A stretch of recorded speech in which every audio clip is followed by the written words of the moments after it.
What's up, everybody? Ryan, ATX Metal Podcast, back again on another glorious Sunday. Today, to my left, I don't know which way I'm pointing on your side of the screen, but we got the boys from ZombieKing here. They are making a total Texas run, and right now we're out here to support the October 26th show at our sponsoring venue. Thank you, Come and Take It. Come and Take It live on October 26th with Prophecy of the Martyr, Rasura, and oh my God, I beg. What's the fourth band? Under Black Sky.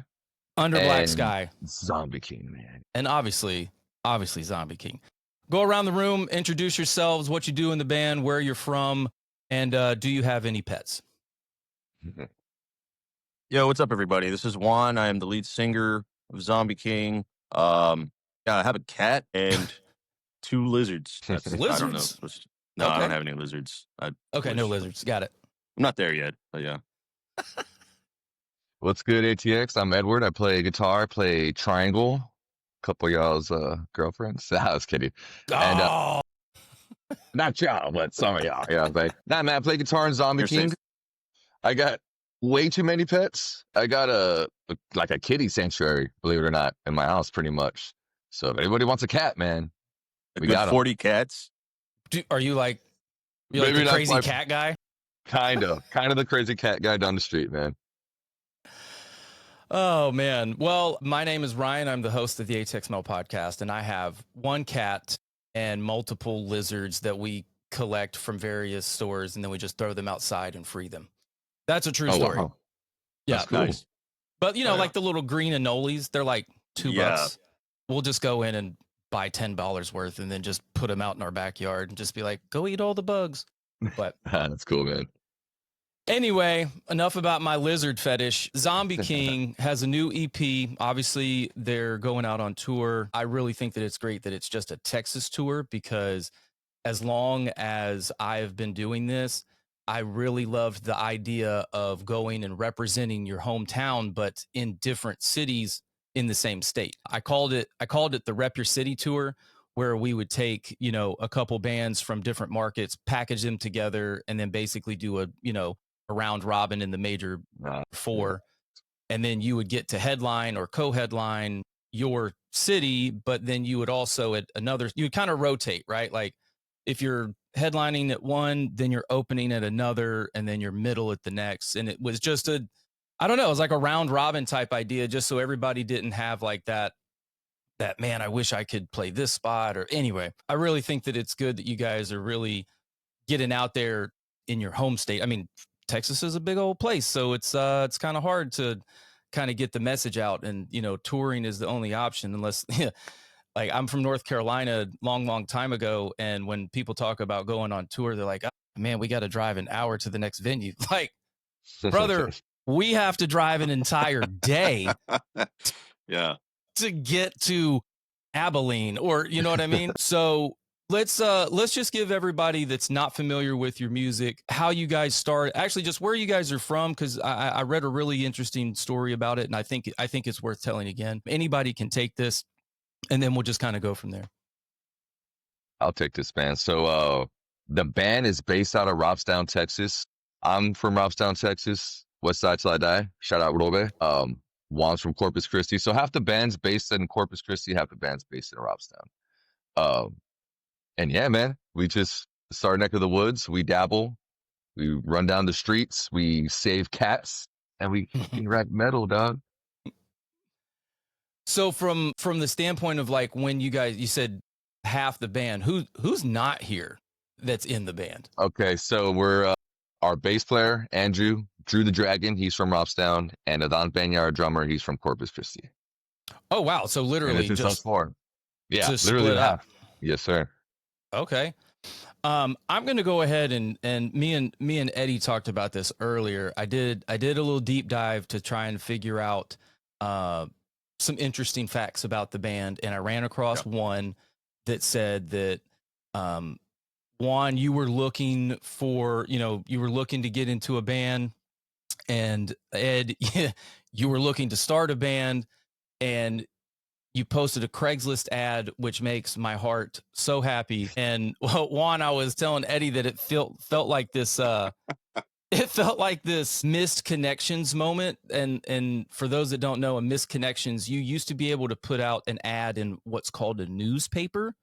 You could pay money for that company or for that newspaper to put an ad out for a missed connection. Like, hey, I saw you at the venue. Your sixth string was sick and I really liked your guitar work. Would you like to connect?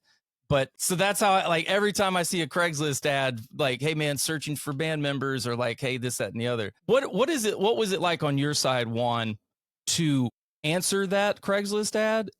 And then Eddie, after he's done, what was it like to put out that Craigslist ad? Yeah, so this is what, maybe early 2014, I want to say, or late 2013, 14. I want to Hell say like yeah. right after the holidays.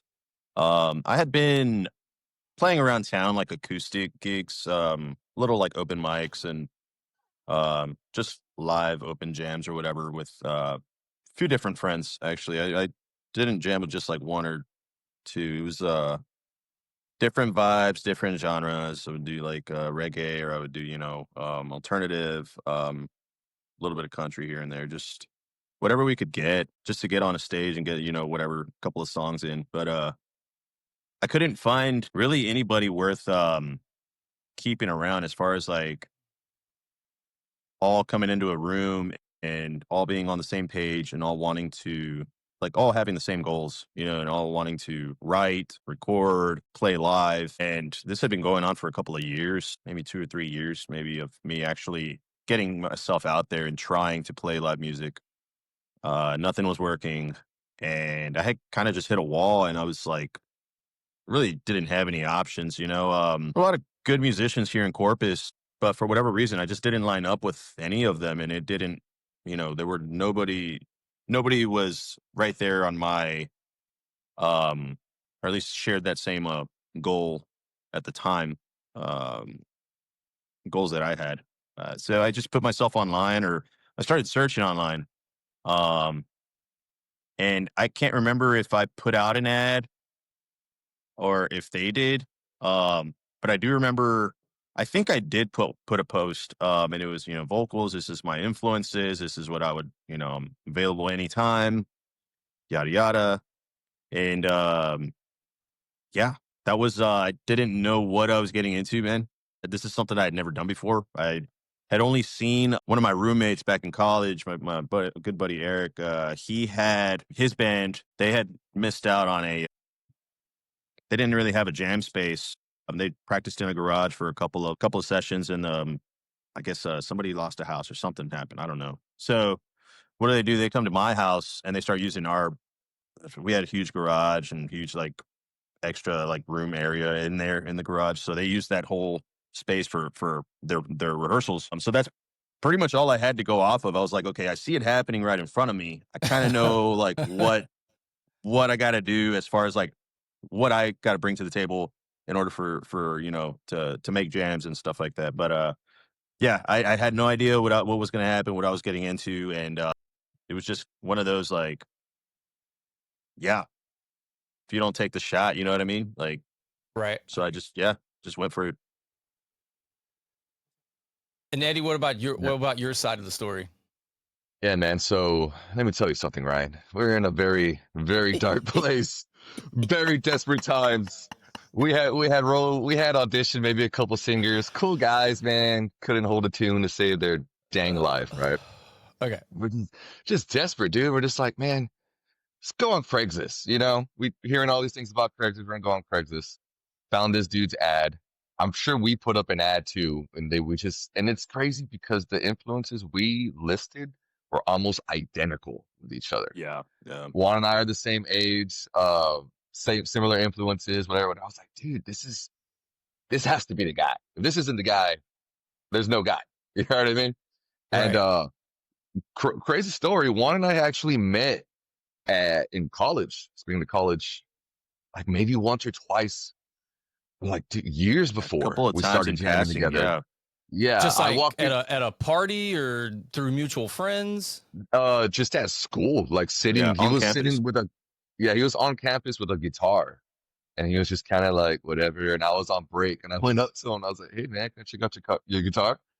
And he's like, oh, gives me his guitar and we're just jamming. And like, do you jam or anything? And he's like, no, not really, whatever. And I think we may have swapped information, but never really kept up with each other.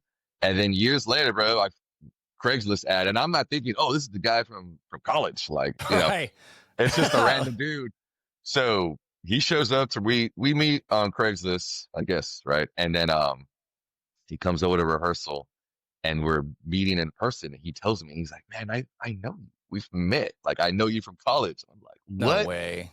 Yeah, no way. And at this time, Juan, when we met, bro, you had like this crazy fro, like he was a totally different look. So when we met, we rendezvoused several years later. I didn't recognize the guy, but he recognized me, and he was just like, "Hey, man, I'm the guy. You took my guitar. We're playing." It's like, what? So, yeah. Am I allowed to curse on here, by the way? Because I've been trying to refrain. Okay, cool. Just get that out there. I need to get that shit out there. I've been trying to learn around certain things for a while, but I appreciate the politeness, my friend. But yeah, you can say it all. Well, you can't say it all. You know what I'm saying? I'll just the line. I'll just say it. We don't want to. So, man, that's so curious. Juan, what were you? Okay, I guess what was the college that you guys were going to? Oh, so we attended Del Mar College here in the area. It's a local, like a junior college. So many people go through there just to knock out their prereqs for whatever, they're majoring in. And then they move on to their university. It all transfers over most of the time, like 90% of the time the credits transfer. So yeah, I was knocking out all my, English and whatnot. And I was going there for a couple of years actually. So I didn't know what I was undecided. And then I decided and then went into business. Business admin and then eventually transferred over to university. But that took like a good 3 or 4 years. And I guess, in one of those typical college career, right? Yeah. Junior college at that, it's even worse, man. Too much bullshit going on. Too much head was not in the right place. What am I doing with my life? It doesn't matter. I'm still young. Like, yes. So, yeah, there was a good year in there somewhere in between where I was, I had a long break, like an hour and a half ish or something where, I'd go grab some food, come right back, wait for my class to start. I think it might've been in the Coles building or something like that, where I would just chill. I had my guitar on me because I was taking guitar class, at the time. By the way, fuck that class because the professor failed me with the fucking 100 grade, right? I had like an A+ and he was like, you tend to show up like 2 to 3 minutes late every other day. Yeah, this isn't working for you, and gave me an F. I'm like, what the? Really? Wait. He failed you for just for tardiness. Yeah. Yeah. Well, that's how they roll it down. Okay. Can we be like a little salty and just like, I don't know if that professor's actually that's all public record. So, maybe if your transcript leaked or something, maybe he might get an email with free tickets to the Come and Take It show and, compliments of the podcast. If he wants to show up. Yeah. We might want to. Maybe. I'm just saying, like, hey, professor, like, I may have been a little late a couple times here and there, but I'm now in, ZombieKing, just right. Do you want to come out? Right, yeah, it's a good story, right? It makes for a good story, and let's contact them, give them some tickets, and tell them not to be late. Yeah, and don't be. He has to show up. He has to show up. Doors at 6. Yeah, doors at 6. He's got to be there at doors. You want to? I mean, brother, dude, if this happened, my God. that would be hilarious. I doubt it, man. He was pretty damn old. I don't know what the guy's doing. He's like, he might be dead. Yeah, like at the time he looked like Charles Xavier. So he's already, he's up there, man. Oh my God. I don't know what his deal was, man, but sometimes it's just like really hard to pull that stick out of your ass, and yeah. I mean, some people are just so uptight, but yeah, for whatever reason, that happened. but that's why like I would carry my guitar around, to different classes, and in that break, like I would just sit and try and learn chords or whatever, and because I had always originally like I learned, I'm in high school, learned piano, and it's not one of those things that you can just haul around with you and have like for accompaniment, like. I mean, And it's just a baby grand in the back. No big deal. Right. Yeah. And my passion was always like singing, but I'm like, I just don't like on its own. Yeah, it's great. Like I love doing like, like I vocalize and do stems and stuff like that, and practice here at home. I can do like, I'll read sheet music or whatever, but it's not like, that doesn't get me all, amped up, fired up, whatever. It's just like jamming live with other people and like doing the whole thing on stage. It's like it's a different animal, and it's just like a great feeling, right? But so yeah, I was like, man, I can't really like pianos. I need better accompaniment. So I got into guitar when I got into like my first year of college there, and was just like, I think I'm gonna switch over and try to learn this thing, and I had never really attempted it. So yeah, I'm sitting there during breaks and trying to learn chords and stuff, and then a couple of times, yeah, Eddie passes through in the hall, and he's just chilling. I'm sure he had like same thing, break, going on to the next class or whatever, but there's always the way the periods are spread out, there's like good 20, 30 minutes, maybe sometimes, if not an hour or whatever in between. So there's definitely time to chill. And a couple times, yeah, he'd sit down like, what's up, dude? Like, can I jam? So I'm just there chilling. I'm like, yeah, I got time. So I think that's where a lot of the so watching him a couple of times, I'm like, holy shit, like this dude's like, fuck yeah. We would talk music, and I don't know that a lot of influences came up at the time. Um, for whatever reason, I think like Megadeth or something sticks out. That is so long ago, you know what I mean? But we would talk like, different shit, and he would play a little bit of like whatever, just fiddling around. And I'm like, damn, like this guy's like, okay, yeah, I'm not getting to that level. But fuck it. Badass, right? Fast forward to like the Craigslist thing and meeting up for audition, I guess you would say. We had jammed at least a good like 2 or 3 times before like I put 2 and 2 together. It was a couple of times, and then I'm like, okay, seeing these guys play, and then seeing Eddie play like leads and everything, I was like, fuck. Okay, yeah, I think I know this guy. I think I know, like it's hard to forget something like that, And so I brought it up.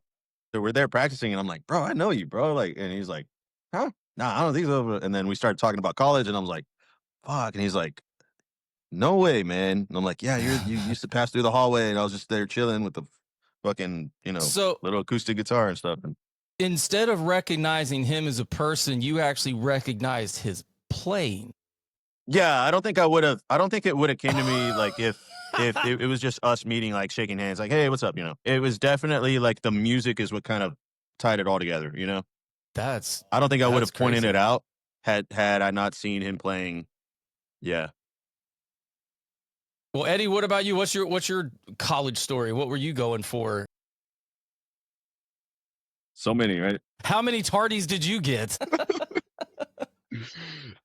Okay, so I was going for music, of all things, right? I was going for music, and like music production, music business, music theory, and I till this day I can't read a single fucking piece of sheet music, bro. I don't know. I barely recognize I was chilling with a friend the other day, and they saw someone with a tattoo. It was like the bass clef, right? And they're like, I like that dude's tattoo, and I was like, the semicolon. They're like, that's no bass clef, dog. So he must be an English major. Yeah, man. Yeah, so that's eventually I went to literature, right? But then I dropped out, man. I sold my soul to fucking rock and roll. So so you went music theory to literature to just dip. Yeah, I'm just curious, like literature, what, like an English professor, just whatever. I'm like okay at writing and stuff and like reading and shit. So it's just literature. I don't even know. Well, I guess the reason that I'm curious is that you go for music theory, then you switch to literature, then you drop and then pick up, just go for music and, lyrically these songs, like, okay, that's, I guess where the question was for when it comes to songwriting, because we need to talk about this new EP. and the Oh, old yeah. stuff, right? I forgot that's what Oh yeah, like we're here to we got new music. That's right. yeah, we have new music. So it's cool. So Juan, you got a degree in business? Yes, yeah. Yeah, I Okay. was originally going for accounting, dropped out. This was I think 2015 by the time I was actually like transferring over to university. It was that long, man. So yeah, that 4 or 5 years or whatever, that was no joke. It really took me that long to figure out what No, the hell I was doing with my life. And yeah. yeah, uh No, I I was forgot. just gonna say I'll no, try. no. I understand the struggle of university because I myself have never attended. I did like 4 months at my local community college. Shout out ACC, and but a lot of my friends, like I'm actually an honorary member in a fraternity out of North Carolina, but watching them Nice. watching them grow, but like over years, they're like, well, year number 8, still haven't graduated. Up, year number 9, still like, but they all eventually did it. That's why I laughed so much at the like. It took me 3 or 4 years to get through this, you know. So it's just reminding me of my buddies back home. But Yeah, man. Very relatable. yeah, dude, I think that's relatable. I mean, dude, going to college these days is a fucking nightmare. Just Yes. you know, in-state tuition, out-of-state tuition. This class can't be taught, but I'm going for this degree and blah. Just oh man. Yeah. So Yeah. I feel for the people going to college these days. Plus then it's like online, and I don't know. I'm a in class kind of person. Yeah. But I was curious if you know what you guys did back in college has any influence on today, and like, and that's what I was saying. Like, you know, business behind you. So now they're because bands today have to be like every member has to not just contribute musically, they also have to contribute, you know, behind the scenes, you know, mixing Oh or yeah. you got the social media guy, you got the lyric guy, you got the riff guy, you got the manager guy. So what is outside of your roles in the band, Eddie, like what do you do? What else do you do besides just provide sweet riffs? I'm glad you asked, Ryan. So we do a lot of our own music videos. Actually, our last several videos we produced ourselves, and I would say that, man, I do a lot of the media work, a lot of the social media, a lot of the visual work, that kind of stuff. Juan definitely is a little more on the business side, obviously, I would and call Eddie the creative director. There you go. There you There you go. go. I He don't was know working in my establishment, like he would be the Okay, I think this is the ladies and gentlemen, Eddie, the creative director. Sorry, I don't get to use my sample pad much, so now that No, that was cool. I've reconfigured everything to where it's just closer to where I don't look like I'm just disappearing completely. Awesome. That's cool. Anyway, yeah, and Juan, so you handle a lot of the behind the scenes action from the business side. I have, yeah, for the most part. We don't really have a any management per se, but I had helped the first kind of like the early years. I was the one connecting with like the booking, handling the merge. Yeah, really like getting us the gigs, getting us on stage, trying to get us paid. Like that was Try. yeah. It's a little Man, different now. If that were in a line, that would be all capitalized and bold. Yeah. Trying. Trying. Yeah. But yeah, for the most part it's outside of the band, like Eddie, and he's got a group of guys that all work together. But man, if you see like Eddie's like little sketch pads or like just the way he sends music to me sometimes too, like the way he's arranging and writing, you can see like the creativity just like oozes out of this guy, you know. So it's pretty much like his home, like being creative, getting together the videos, the sets, doing the editing for the socials, and yeah, my tend to be more along the business side of things. And Sure.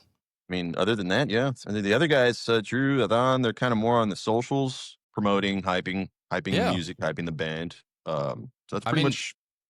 it takes a village, right? And if every Yeah. band member is contributing in one way or another, or doubling up, like I mean, not almost everybody in the band should be doing something on social media, you know, to help break through. Because I mean, with the algorithm these days, you've really got to punch through the noise to be seen. And, you know, just getting on any form of platform you can is vital, especially coming from, you know, such a small town like Robstown. And, you know, not a lot.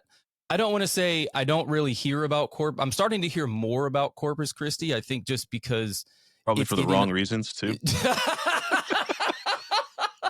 We Da-da-da-da-da-da, have like no today's water right news. now, so That, that's a okay, big so one. Yeah. that's I was trying to figure it out the other day. I was like, why do I keep hearing about Corpus Christi? And they're like, we ain't got no fucking water. And I mean, is the fucking planet's going through some stuff right now, just in general, and we're not going to go down that road. But so I was curious, and we'll kind of get back to the music and the tour. But I wanted to know, what do you guys remember your first show that you got paid to play? We're still waiting for that. No, I was kidding. We're still trying to book that show, right? He's like, it's been a long road, man. We've been playing for 6-packs and Marlboros. And a stick of gum, brother. Yeah. No, man, I'm trying to remember. I want to say there was a couple early on where we had to hustle and sell tickets and take a cut, you know, take a small percentage of each ticket or whatever. And oh, okay. So like sell for everyone you sell, you get $3 or $4 per ticket or something like that. Yeah, and it definitely wasn't our first gig. It was probably like our second or third by that time. I want to say it was a holiday gig. We were doing like a rock and roll Christmas thing where it was I don't remember all of the bands on it, but yeah, we hustled, sold tickets, and we got a small cut. It wasn't much, but it was enough to get us our Whataburger at the end of the night, you know, and maybe a shot of Jack or something.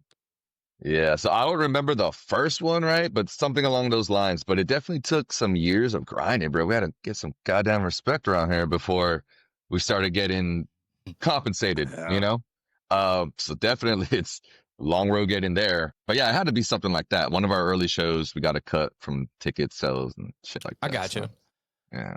And so like I said, I was reading in this article, rockwire.com, from like 2020, where I think Juan was being interviewed, and the hometown help, the hometown put, what was it about everyone from Robstown that was just like, we are going to support ZombieKing, we are going to get them to the next level? Like, how did your community help outside of obviously just showing up to the shows?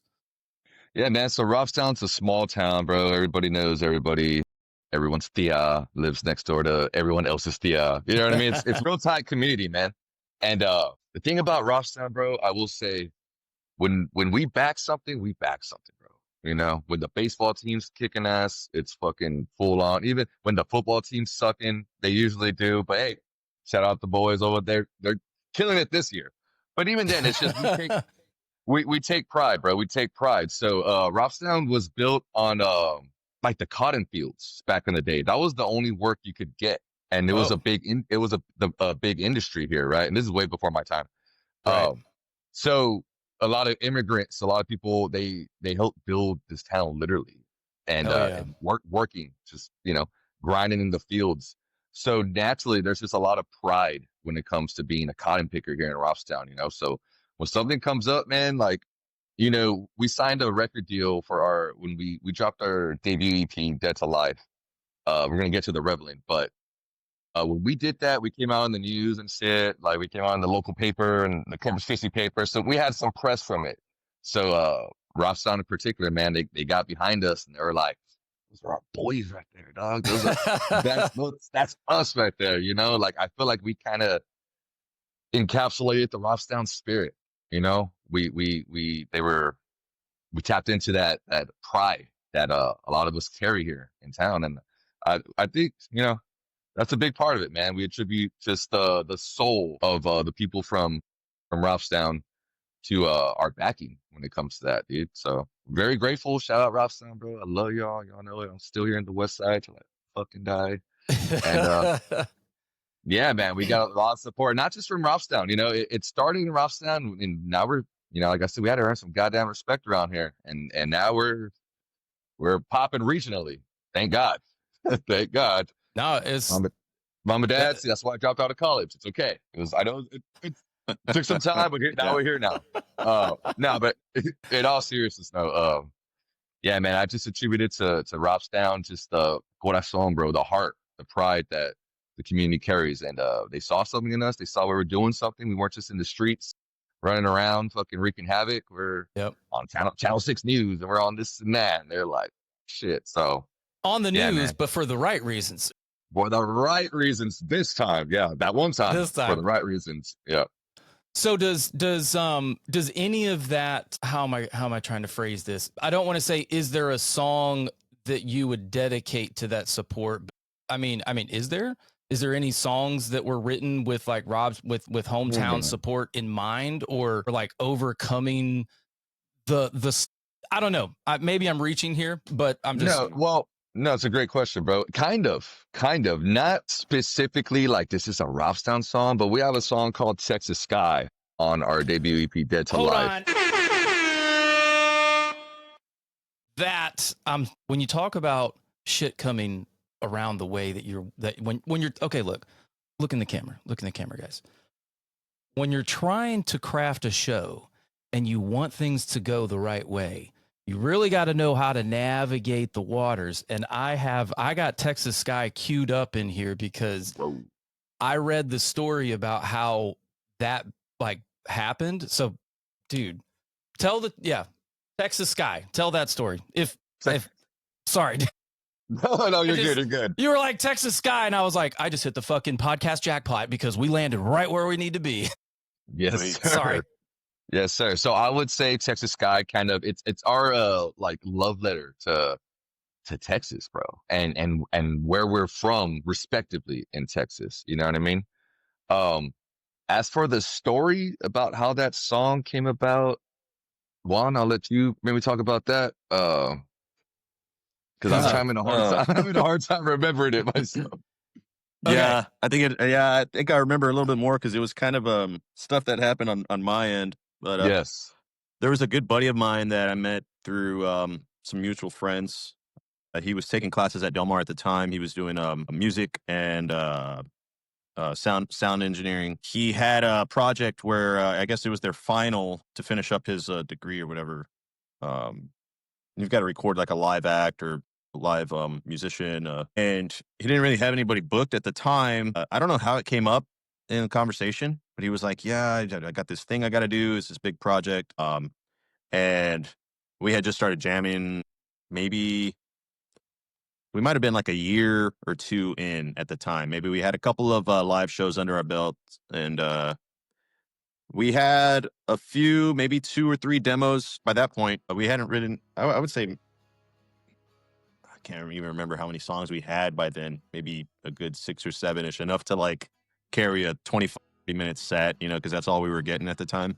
Yeah, nothing like Texas though. Texas was our first like real kind of accompaniment we didn't with have each that. Other, right? right. I got you. Yeah, these other ones were like stuff that we did in the jam room. Like that was like, okay, we all came together and like just let it out, and okay, this is what we got. This is our music. We're taking this to the stage, right? So this guy comes up and he's got this project due in a couple of weeks, and he needed somebody to record, and it just so happened like we were like available, and I'm like, that'd be cool to do. And he was like, I have to do live band, a full band, but I also have to do acoustic track. There's different things that the professor looks for, I guess, in both, right? And so I was like, well, we have already 2 or 3 full band tracks that we were kind of pushing at the time, and I was like, what if we do like acoustic? I've always wanted to do something like that anyways. And so yeah, he set a time and we went into the studio there at Del Mar, and we didn't have anything written. We just kind of just riffed off of each other, and it just what we went in with, or what we came out with, was Texas Sky. Going into that whole session with nothing but just hopes and dreams or whatever, and a little bit of alcohol. That's what came out. Yeah, it was just like let's just go in there and just write like in the moment, and let's see what we do. And that's what we wrote, and that was an acoustic track that we recorded then that we took later on to the studio with Rob to make a full album version, or full band version. Sure. And it was really untouched. Really, I think we just the song was pretty much as is. We carried that into production over at Rob's studio, and that's probably the only song I feel like that's been from like start to finish, been like a complete track that we carried into, and it pretty much stayed the same on the EP. Yeah. Well, here, I wanna let me know if you guys can hear this on your end. I just wanna still fiddling with some of this, trying to get it to work, but I want to play a little bit of that song so people can hear it. Can you guys hear that? Yeah.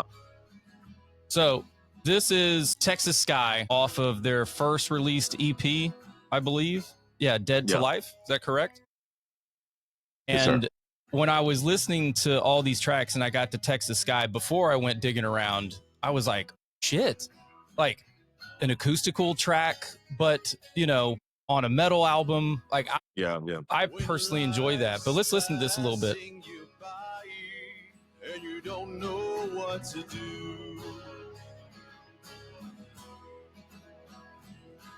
Don't let it hold you down.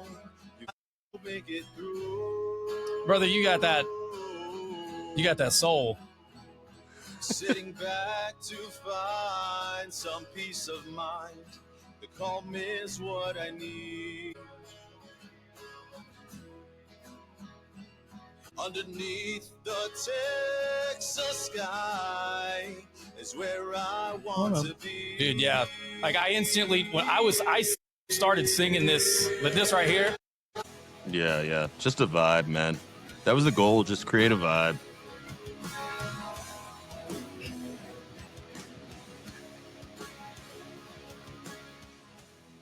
But yeah, man, I heard that and was just like, okay, I'm in. Count me in. So I really think that it's neat that's how that song came to be, was just, somebody free studio time.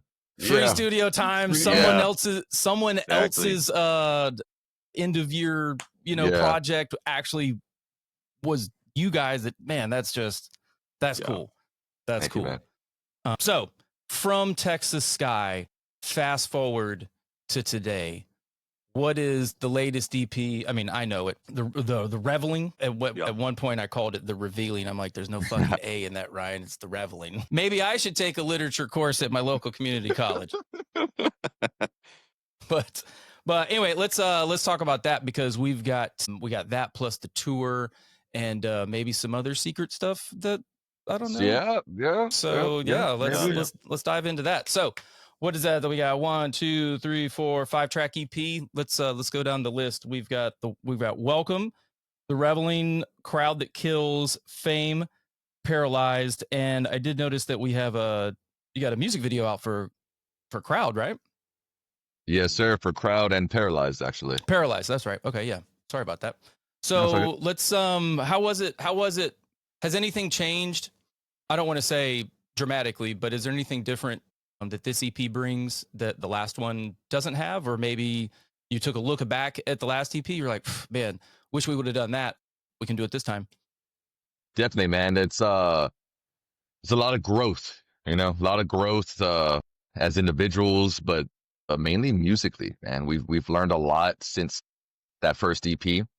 And we're just maturing as artists and as musicians, and I think you can really hear that in the Reveling for sure. So just that's what I would say the biggest difference is from that separates the two. Is just the growth, man. Did you guys do anything different production wise? Maybe use a different I guess the question should be: do you self produce or do you shop that out? Not shop it out like in a bad way, but you know what I'm saying. Yeah. No, so before we started working with Robert, shout out Robert built it on, by the way. Shout out Rob, man. Thanks, Rob. Yeah, thanks, Rob. Before we started working with him, I pretty much produced all of our music, and we would work with essentially engineers that would like push the buttons and turn the knobs and record us.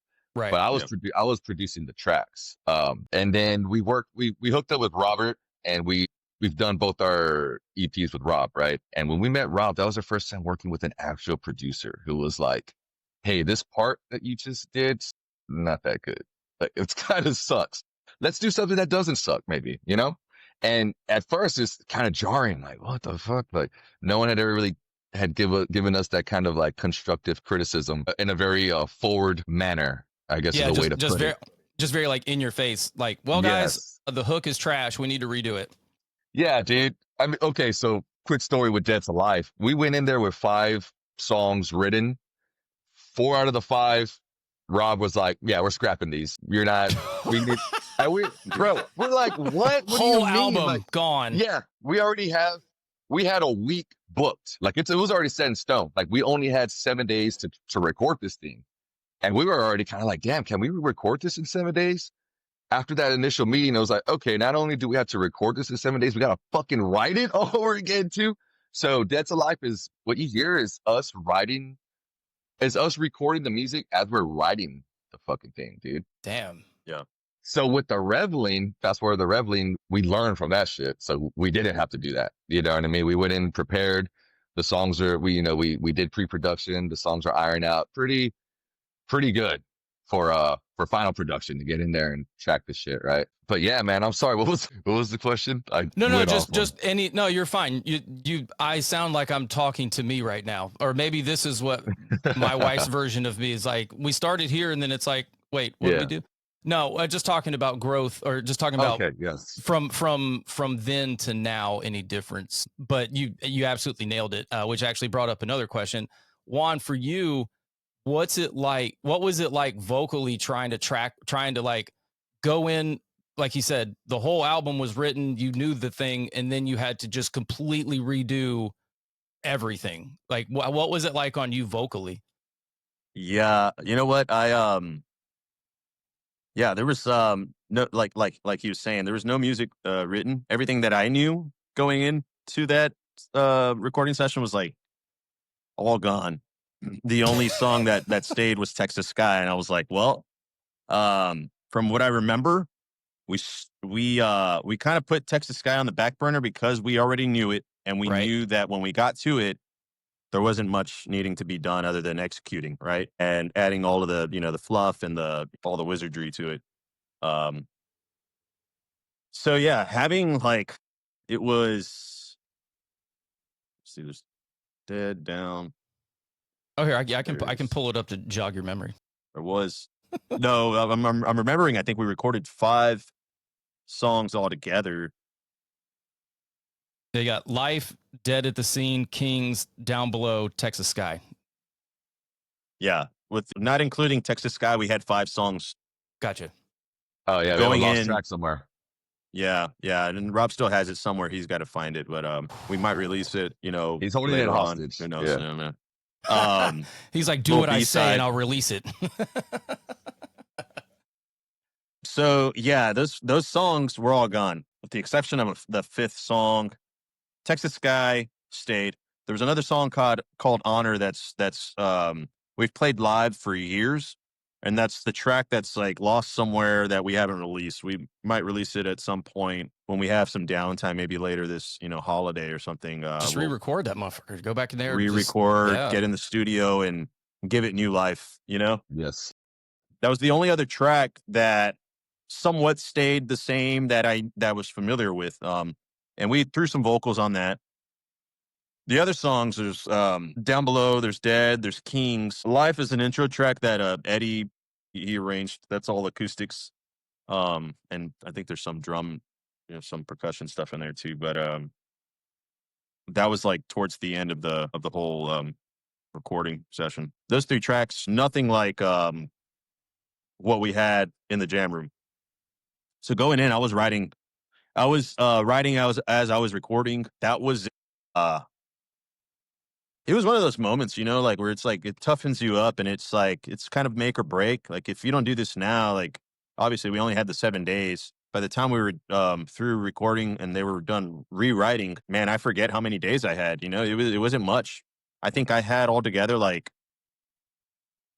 maybe 3 sessions, if that. I think Maybe. it wasn't it, yeah, we had to try to get a lot done. I think we would knock out like a song and a half, every session I had or something like that. And as I'm writing too. And there was man, I got so just if you can even call it writer's block. It's not I don't like how do you get writer's block when you don't have the any inkling or like any Like- idea of like where you're supposed to be at in all this mix, right? It's like, okay, they got their part done. I had no idea they were gonna do this though. Like this is something totally, completely new to me. Shit, what do I do now? So having to adapt, right, on the spot. That was the whole experience recording that EP. So everything that you hear on there, that was like written pretty much on the spot. I didn't have that ready to go walking in to the vocal booth. That's wild. Yeah. The question was, or What was we're still talking about growth? I'm sorry, what's my line? I love you guys. Okay, you also nailed it. And I was asking, what was it like on you vocally to where, and you answered like you're like, is it writer's block? I don't have anything to write. I mean, but Yeah. It was, learning to swim. yeah, dude, that's, I think like what you said, like it's either make it or break it. And that, I think the fact that you guys went in with what you thought was your album, and then a producer said, nope, 4/5 of it has to go.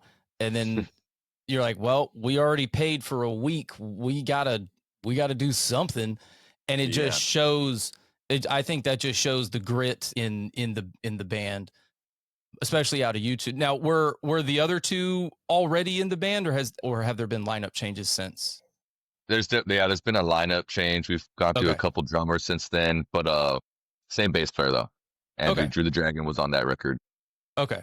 But so I just think that, so the fact that 3 of the 4 were basically there from the beginning and are still here creating music, years and years down the road through that first EP, and then, a COVID release and trying to, get out and get heard. I think that's cool. Just the fact that that whole EP is a product of just fuck. All right, here we go. Let's jam. And now you guys Urgency. urgency. That's a really good word to describe it. But now with the Reveling, you guys had time to sit down and, okay, now I got this and now I got that. And I'll ask this. Juan, what's your favorite song to perform? Oh shit. That's changed. Okay. That's changed. Because I mean there is a tour going on, so you're going to be performing a lot. So I'm just kind of curious, which one's early your favorite? on, there were some early ones that were just like, man, that are like I guess we have no like actual, studio versions recorded. Some awesome tracks like Truth and the Real. I think early years, all the day ones should remember that one. That one was, man, so much fun because it was a wild kind of experimental kind of proggy where it's just like it took you in different directions, and it was fun to just vocally. That one was fun. It got me like just in a mood that was like that's where I want to be at for the entire performance, on stage. Right. That was a lot of fun. Now, I guess when we dropped the Dead to Life, my favorite one that was on that one, Down Below, that I still enjoy playing. It's so fun vocally, and for me, just like it packs a good punch. That was one of the standouts for me. Texas Sky, when we're able to play it, we don't always do, time permitting. That one, I mean, that's just me in my comfort zone. In your zone. And every like, vocalist has like that I want to be here, Exactly. That's us stripped down, Nowadays, I think my favorite track is definitely Fame. Okay. Yeah, we scratched a little bit of what, I don't know how the guys feel. I think we're on the same page. We're a little bit of where the direction I want to head as far as like us writing new material and okay. just experimenting and finding new ways to be ourselves. Yeah. So for you, Fame is almost like a peek into the what's to come. Yeah, All for right. sure. All right, Eddie. What about you? What's your favorite song to play? I love playing our song Exposed live. It's a fun one to play. It's the riff is cool. I get to do like a one-handed thing, so I only need my left hand to play the riff, right? I don't gotta pick it. It's like a weird thing. I could do cool. I could point at like girls and like see like do I could do like I could just do, you know. But yeah, man, I love playing Exposed. Off the new record, I really love playing the Reveling, the title track, man. It bangs. It's heavy. Yeah. It's catchy as shit. The guitar solo, I love the lead. A little biased. I love the lead. Playing it live though, it's just like fuck. I mean, why did I write a 2-minute long guitar solo? You know, it's not literally 2 minutes long, but it feels like it. But yeah, man, I love playing for the sake of the record because we're on the Reveling right now. I love playing the Reveling live. I was going What's to your ask, one? obviously know that when a band goes on tour, they obviously want to promote their newest stuff, but there's always, like Juan said, there's always day one fans. There's people that have been around Yes. for a minute. What is some of the songs that you guys carry with you on tour from the past? Our lost track that we mentioned, the hostage track that Rob's keeping hostage right now. It's in a dark room somewhere telling it. Rob, we need a proof of life on that track, my man. Just like send us like, I don't know, 10-second teaser and we can really make this just so we know, right? But yeah, so that's a song from back in the day that we still play live sometimes if we have a longer set and we're like, fuck, we're gonna kill an extra 5 minutes or whatever. Bring on Honor, man, because it's a banger. We wrote that song in our like peak youth, bro. Like angsty. It's like you could tell it's kind of moody. It's not like I don't want to say traditional arrangement, but it's real straightforward. It's real drivey. It has an arrangement. It's unique in its arrangement, but it's not the standard like, you know, chorus and then verse and then chorus and then whatever. Like I don't even know if there's a chorus in the song, but there's taglines and shit. There's taglines. There's a theme, and it's just heavy as fuck. It's so like 19-year-old me. You know what I'm saying? It's so fucking. We tap back into that angst, just that youthful fucking. We're just gonna go for it. And people that have been following us for a while, they've been hearing us play that song since day one. Since we've been playing live. So every time we bring it back, people are like, "Oh, like if you know type shit." And it especially hits, I think, because of the hostage situation that we're currently in negotiations with Robert about. Because that's something for clarity, we're not talking about actual hostage situations. Just there is a lost song that apparently Mr. Beltran is hiding from the crew, from the band, and we're trying to get it back. We're trying to hear it. If you want to hear it, maybe sometimes you guys play it at a show. So sir. I'm not telling you how to build your set list, but you guys are headlining the Come and Take It show on the 26th, correct? Yes, sir. So maybe, you know, we can just be out there and just be like, one more song. And you guys be like, all right, you know, yeah. Money in the tip jar, if you know what I'm saying. Yeah. Here's another one that is hungry and thirsty. And we're going to play it for y'all right now. Yeah. So go ahead and tip your bartender and buy some merch so we can get to the next gig. Well, that's cool, man. I really think that's neat how how you still hold on to some of those songs and because they're just, you know, like you said, like that was peak angsty you. So there's this vibe to it, and then there's current day, you know, ZombieKing, and then plus with Fame, what's gonna come ahead. So I'm excited.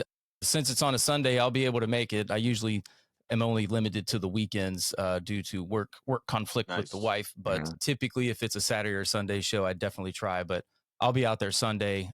What other awesome, man? What are the dates for the rest of the tour? I should have had that pulled up like a fucking good podcasting producer would have had. That's okay, man. Yeah, so it kicks off the 22nd. Right? Yes. Yeah, so we're kicking off the tour. We start in San Antonio this coming Wednesday on the 22nd.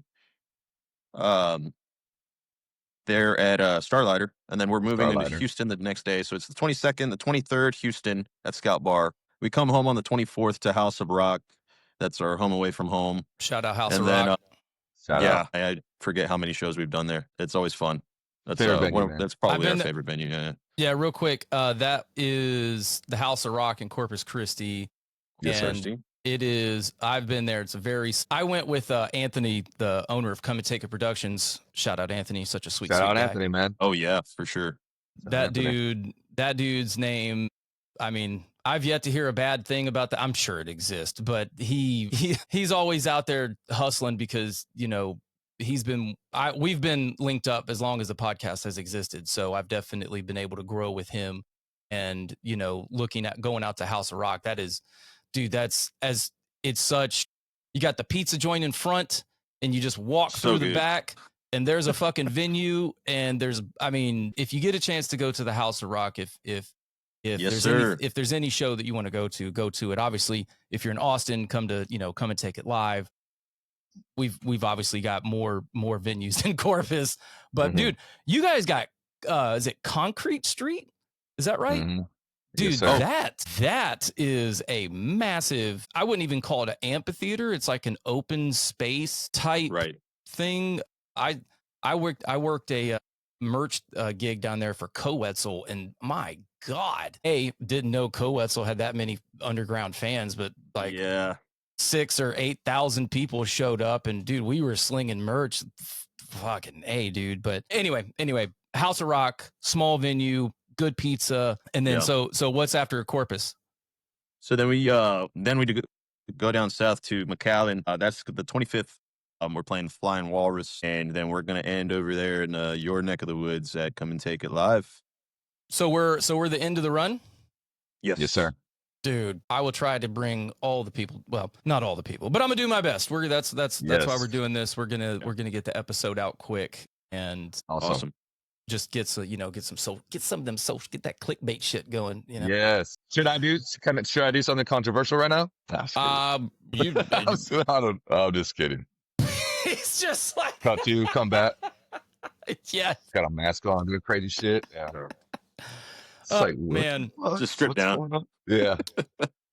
Well, guys, I'm looking forward to it. I'm really excited to see you guys play. I've seen in a lot of comments that your guys' live show is really good, and that's where I really make the final connection with a band. Is you can hear it on the radio or on a playlist somewhere, and maybe you might save it, or if you're feeling the track, you go dig a little bit and like some other stuff, and then it's almost like that graduation to getting to really like a band, and then you're like, oh, they're coming to town, and so you go and check them out. But if the live set can be pulled off, like I said earlier before we hit record, like between 85 and 90% of what we hear, and then obviously like the live flair, like obviously the commentary or the banter back and forth, just a good live show. The music could honestly kind of suck, but if the live show just went off, you're like, I don't even care that they messed up that fucking lead. Go for it. Yeah. You know what I mean? Mhm. Yeah.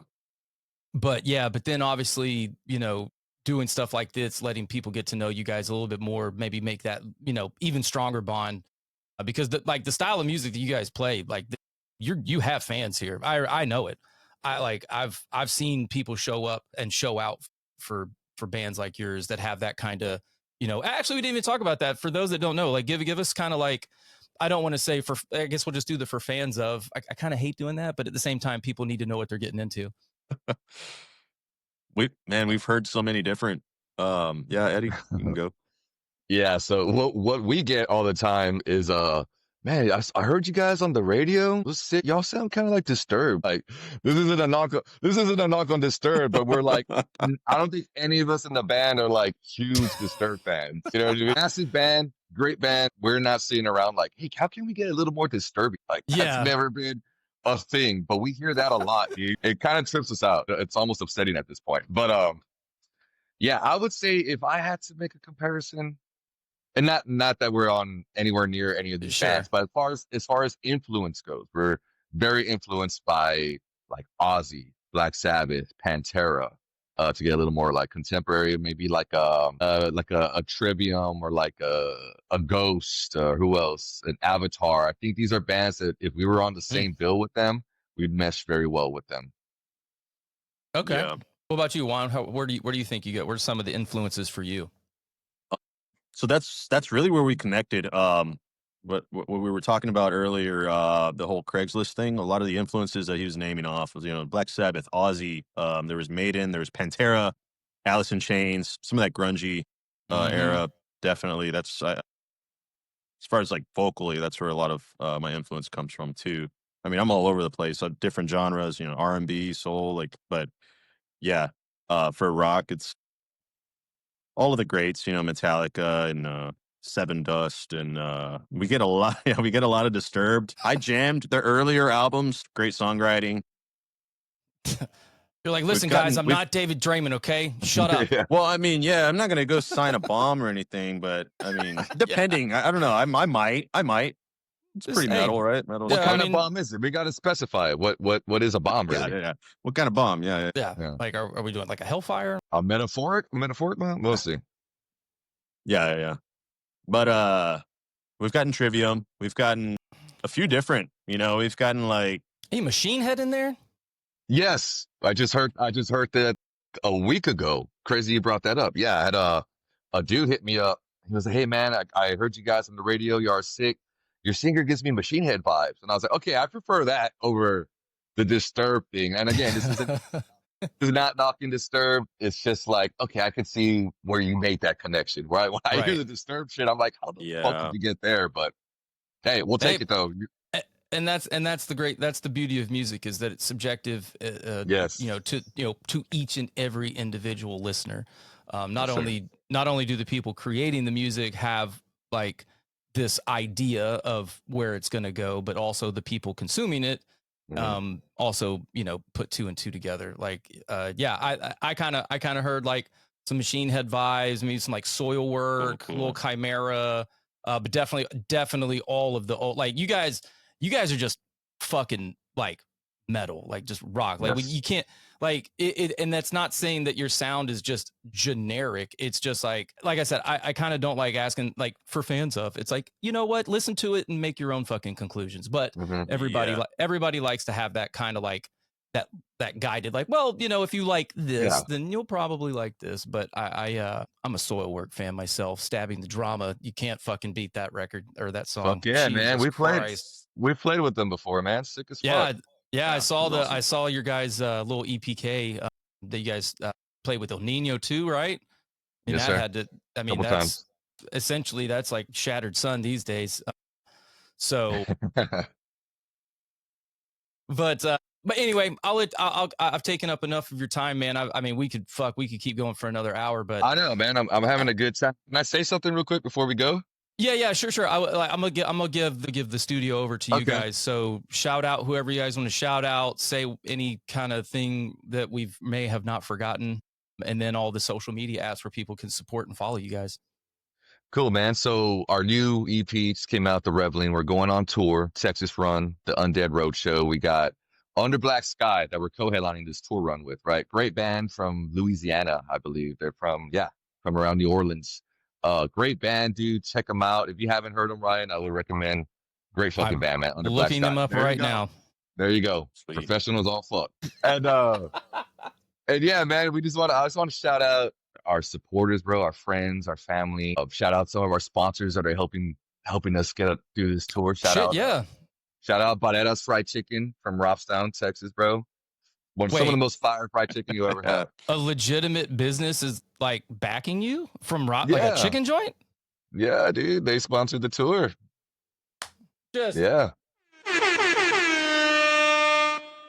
Come Great on. Spot too. That is probably one of the coolest things I've heard, is that a local business is actually, they're supporting the tour.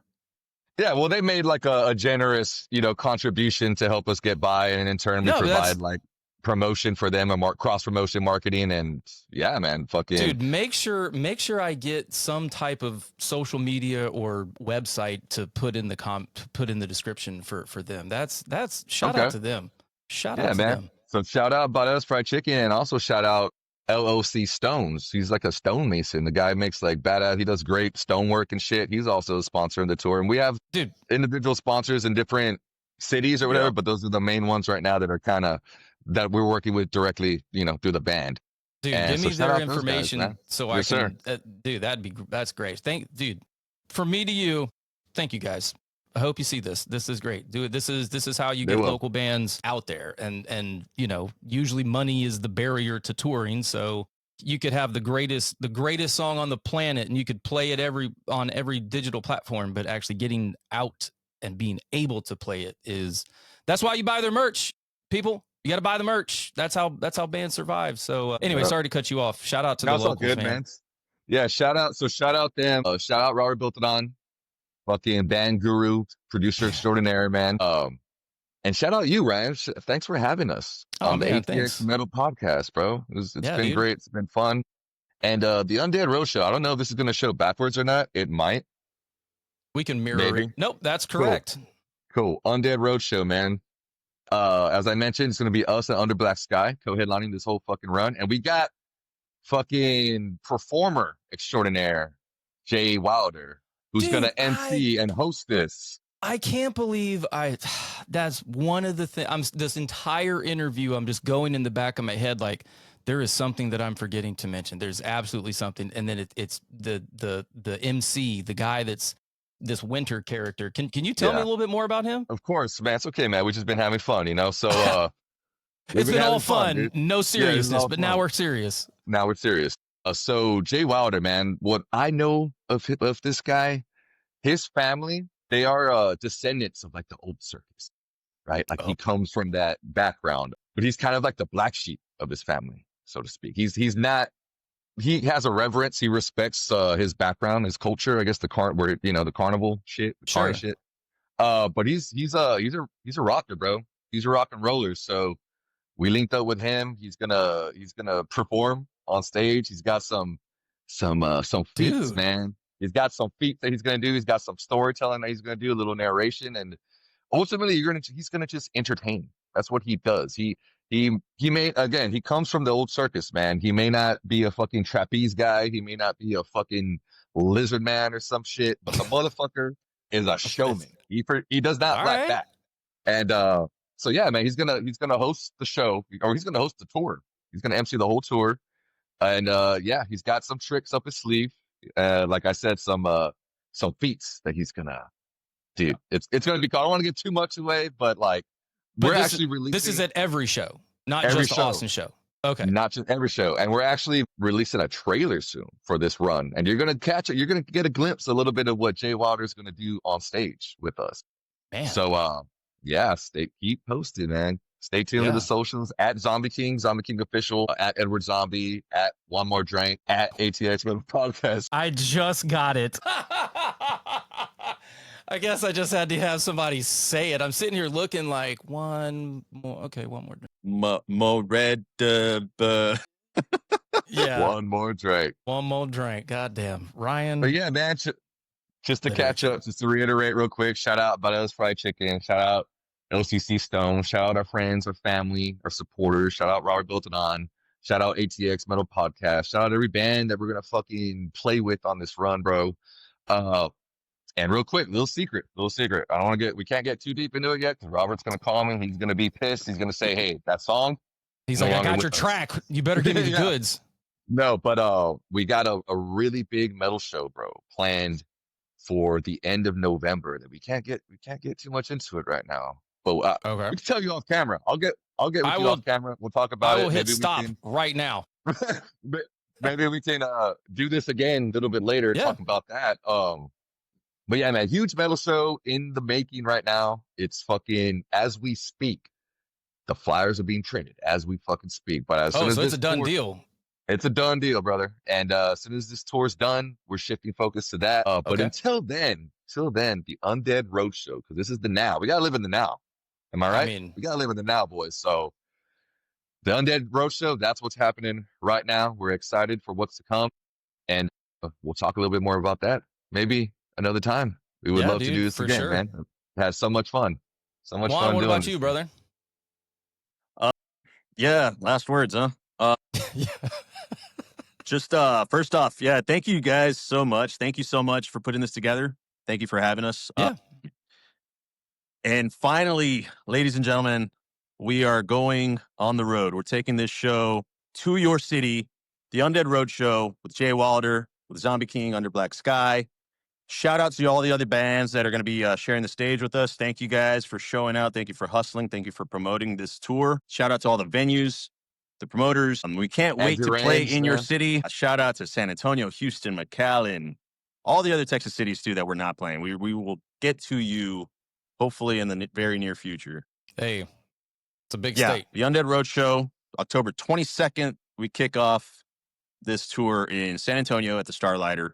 We end it in Austin, Texas at Come and Take It Live on the 26th. And yeah, you actually hinted or you dropped a little Easter egg just a few minutes ago. But that big show that Eddie is talking about in November, we will announce it after we're done playing this big run. Oh, do I need to edit this out? No. No, you're good. You're good. You're good. You're good. I was just like, There was just a little hint there. because I can do that. But this is going to be the biggest show of our careers after this run. Okay. We're taking big steps at the end of this year, man. There was a little lull there for the summer, but now it's like, all right, we're finally getting on the road. We're finally playing out of town.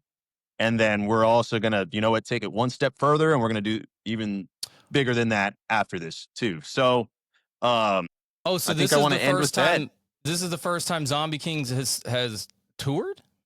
Yes, Toured, like a yes. straight to Texas run on the road, not coming home for 5 days type shit. Yeah, Man, oh my goodness. Now is an even more, the importance is even more to get out and get to the show to got to see you show guys. out. Yeah, That's- yeah, Each man. city. That's I thought that maybe you guys had played, a couple of these towns here or there, not like. but we played around, but not like this. Not like Okay. this. Okay. Well, man, I'll say this. I've talked to a lot of bands, and I've always just posed the question, like, not everybody is going to hit that Ozzy or Metallica or Lamb of God level of success. Like it's all like, it's just something that you internalize, you deal with it, and whatever happens. But the one thing that I've really told local, because every band is a local band regardless of where you live. Like you have you got a home venue, you got a hometown, and where'd Juan go? He disappear? I think, I think we talked a little too much about that lost track. Robert got rid of him. He's a ninja, right. bro. Well, shit. Anyway, long story short, we'll see you guys there October 26th. Again, my name is Ryan. This is Eddie, and Juan was here. That was Juan. That was Juan. I promise you guys. We're actually going to try and get him back. But until then, take care. See you guys later. This will be out. I'll give you guys a heads up whenever this is coming out, but it definitely before the show kicks off. So anyway, thank you very much. I'm just going to hit stop, and then we'll just wait for it to do its thing. All right. Cool. Thanks, everybody.